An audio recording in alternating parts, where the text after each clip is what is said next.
Good morning and welcome to Raven's Chicken Coop. So today we're gonna get in here and we're gonna go ahead and start winterizing. So we've already closed up for the winter kinda. I've let them out 1 or 2 days last week, but they've been cooped up in here and it is still cold, chilly. A lot of them are spending time in the coop. It's time to make more of a windbreak, keep some of the heat in there, but we're not going to try to keep all the humidity in there. So let's get into it and see how I winterize my chicken coop. Now it's very muddy right now, so one thing I'm gonna do, I've got a roll of fake turf that I'm gonna put here in front of the coop because it's always so muddy there. I want to make it a little easier on myself this year.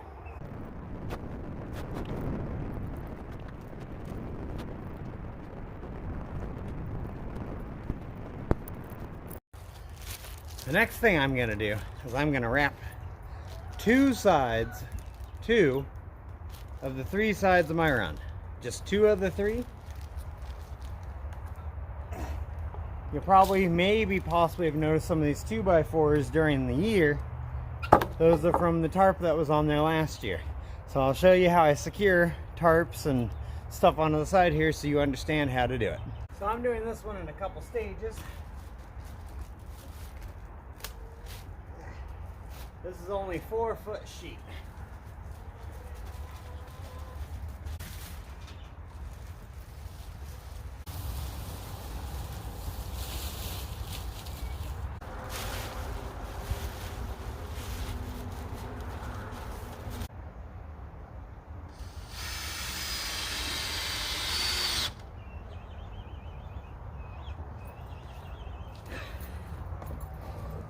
Now I'm using rough boards that still have nails and stuff sticking out of them.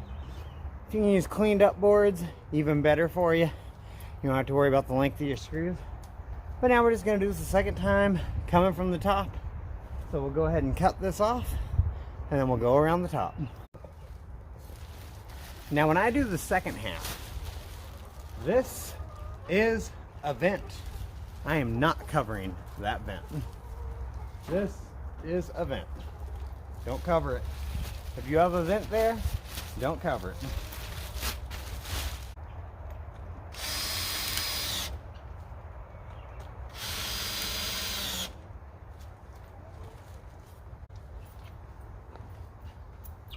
Easy peasy, right? And now, I'm going to do the same thing we did on the bottom. I'm just going to wrap around, now screw one in on the other side, and then we'll worry about our middles.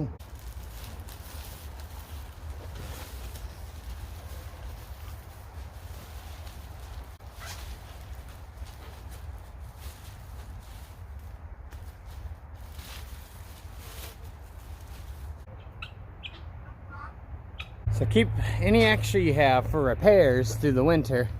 You might once or twice have to put up something, but generally if you screw it all together real good right now, you won't have any problems.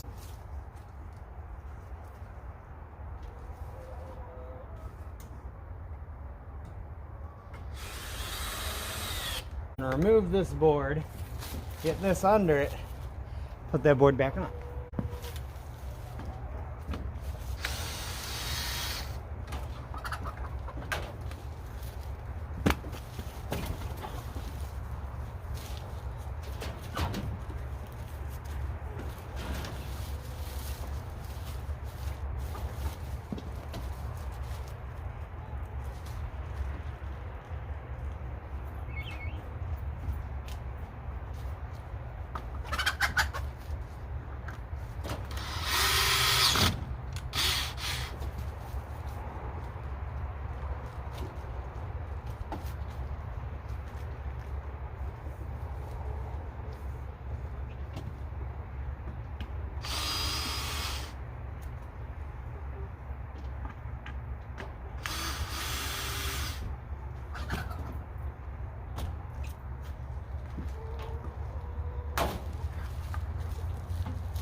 So you clean up your side, you get the second board flat. I'll do the same thing on the back, but I also want to keep this up.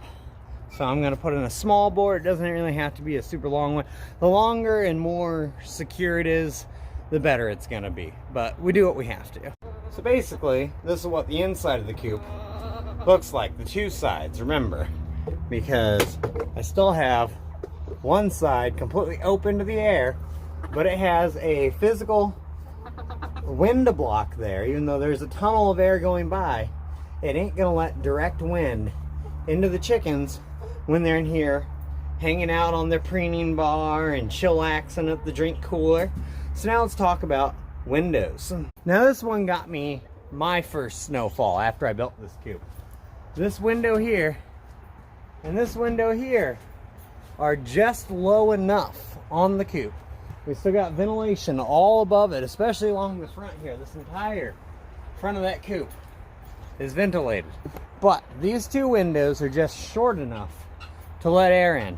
So you can either put up some of that plastic like we just did, or you can put up some board. You know, when you're working on the chicken coop, you always end up bleeding somehow. But I'm gonna go ahead and board these up so that nothing can get in there snow-wise.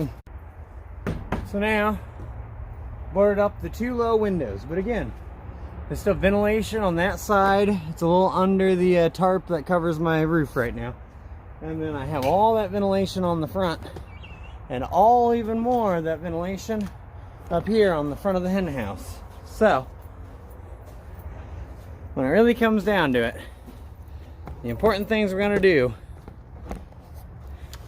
we're going to keep all this flow of air from coming in here and blowing them all up. I'm probably also going to go around the bottom of this so that it can't blow up the plastic. So I'll probably do that. You're not going to care to see that, but we're leaving all this ventilation. If you were just to do your entire coop where no wind could get in at all, you're going to have humidity problems and chickens that are probably going to freeze and get different kinds of levels of, you know, diseases from being stuck in all that humidity all winter. But next, to talk about they're being silly. Next, we're going to talk about enrichment, because now that we know they're going to be stuck in here, huh? Maybe we want to entertain these critters. So we're back out here the next morning. I've come out to give the ladies some corn, so we're going to go ahead and do some of that. While I'm giving them the corn, you may notice the new additions on the wall. So we got a mirror that I installed yesterday and a xylophone I got late last night, and I finally got around to installing it. So they have a xylophone and a mirror to keep them busy, along with all the different food and stuff I'm gonna bring them during the winter. You know, I love having these guys around. And the best thing you can do is come out and spend some time with them. If I only come out twice a day, that's still 2 times a day they get to do something besides walk around in here doing their own thing. So me and Kevin here say, get ready for the winter, because it's coming. You all keep chickening. Hey viewers, so if you would like your name here in this part of the video, become a supporter of the channel by joining our memberships. We have memberships. You can join the channel and help support these chickens, maybe help us get a bigger coop, more breeds, bring you more videos. But if you want your name right here in the video at the end, go ahead and become a channel member and get your name here today. So thank you guys for supporting me. I appreciate all the subscriptions and all the views, and we will see you next time.